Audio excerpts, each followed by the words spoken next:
Hi, this is a review for the NTONPOWER travel power strip. So I bought this about 8 months ago because I was looking for a travel power strip for an extended work trip. So the strip has got 4 power outlets. So it's got 2 3-prong AC outlets on the top, and then at either end it has a 2-prong AC outlet. It also has 3 USB ports, so you've got 2 USB-A ports and 1 USB-C port. So the things that I like about this are that it has enough outlets for all of the electrical items that I travel with.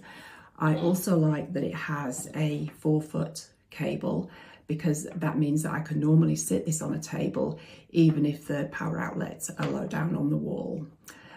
However, the thing that I like most about it is just how compact it is. So if I just show you, the cable winds all the way around here.